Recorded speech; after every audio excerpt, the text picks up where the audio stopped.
Imagine arriving for your first night shift at a hospital and being warned never to follow a certain nurse. Not because she is dangerous, not because she is rude, but because she died in 1988. What makes the story even stranger is that dozens of staff members still claim they have seen her walking the corridors after midnight, and according to the hospital records, she was buried almost 40 years ago. This is the story of the nurse who never left. In the north of England stood an old hospital that had served the local community since the 1950s. Most of the building had been renovated over the years, but one section remained almost untouched. The East Wing.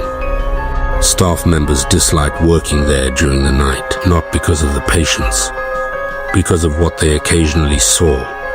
Among the employees, there was an unwritten rule. If you see a nurse in an old-fashioned white uniform after midnight, do not follow her. Most new workers laughed when they heard the story. Daniel did too. Daniel Carter was 26 years old and had recently started working as a healthcare assistant on the night shift. He considered himself practical and rational. Ghost stories meant nothing to him. On his third night, at around 2:15 in the morning, he was delivering patient notes through the East Wing when he noticed a nurse standing at the far end of the corridor. Her uniform looked decades out of date. A white dress, a traditional nurse cap, black shoes. No one dressed like that anymore. The nurse stood motionless beneath a dim ceiling light. Daniel assumed she was part of some historical event, or perhaps a visitor. As he walked toward her, she quietly turned and disappeared around the corner. "Excuse me," Daniel called out. There was no answer. He followed immediately. But when he reached the corner, the corridor was completely empty. No doors had opened.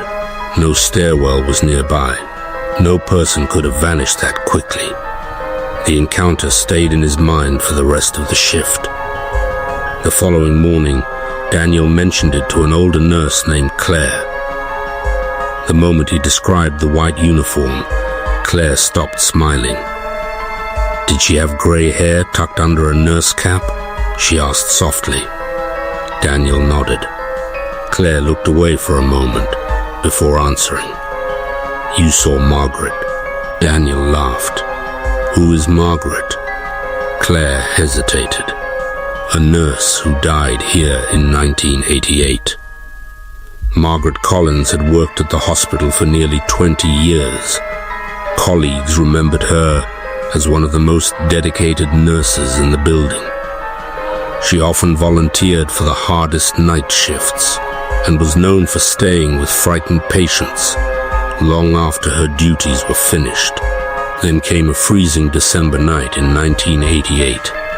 An electrical fault caused a fire in the East Wing. According to the official report, Margaret repeatedly entered smoke-filled rooms to help evacuate patients. Several lives were saved. Margaret never came back out.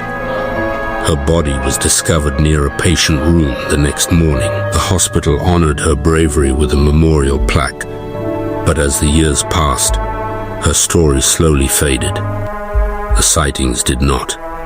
Security guards, nurses, cleaners, and even visiting contractors reported seeing a woman matching Margaret's description. Always at night, always in the East Wing, and often shortly before an emergency occurred. A guard once saw her standing outside room 214. Minutes later, the patient inside suffered a medical crisis.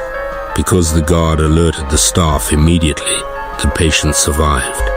Another nurse claimed she saw Margaret checking charts at an empty station moments before a piece of faulty equipment suddenly failed. No official explanation was ever given. Weeks after his first encounter, Daniel experienced something he could no longer dismiss. A violent storm was hitting the hospital that night. Rain hammered against the windows while most patients slept. Around 3 in the morning, Daniel was restocking supplies when he saw the nurse again. This time, she stood beside an emergency exit. She was looking directly at him. Slowly, she raised one hand and pointed toward a nearby patient room. Then she vanished. Not faded. Not hidden. Vanished. Daniel stood frozen for several seconds before entering the room she had indicated. Inside, an elderly patient was struggling to breathe. The emergency call button had malfunctioned.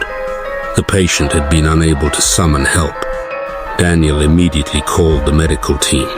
The patient survived. Had he arrived only a few minutes later, the outcome might have been very different. After that night, Daniel became obsessed with learning the truth. He searched hospital archives, old newspapers, and official records. Every document confirmed the same fact. Margaret Collins died in 1988, yet witness reports continued for decades afterward. The descriptions were remarkably consistent. Gray hair beneath a white nurse cap, a traditional white uniform, a calm expression, and an unusual habit of appearing before someone needed help. Several months later, Daniel worked his final shift before transferring to another department. At 2:40 in the morning, he walked alone to the memorial plaque dedicated to Margaret Collins. The East Wing was silent except for the distant hum of hospital machines. Standing in front of the plaque, Daniel quietly thanked her, not because he fully believed the stories, but because he could no longer explain what had happened. As he turned to leave, he noticed a reflection in the glass covering the memorial. Someone was standing behind him. A nurse in a white uniform. Daniel spun around. The corridor was empty. When he looked back at the glass, he noticed something new. A single, fresh, white rose rested beneath the plaque. No camera ever showed who placed it there. No staff member admitted leaving it. And according to the maintenance logs, the corridor had been completely empty all night. Even today, employees continue to share stories about Margaret Collins. Officially, the hospital denies any paranormal activity. Unofficially, many workers avoid walking alone through the East Wing after midnight. Because every so often, a nurse in an outdated white uniform is seen checking on patients, watching over the halls, and protecting people she once cared for. A nurse whose shift may have started in 1988, but somehow never ended. And if the stories are true, Margaret Collins never left.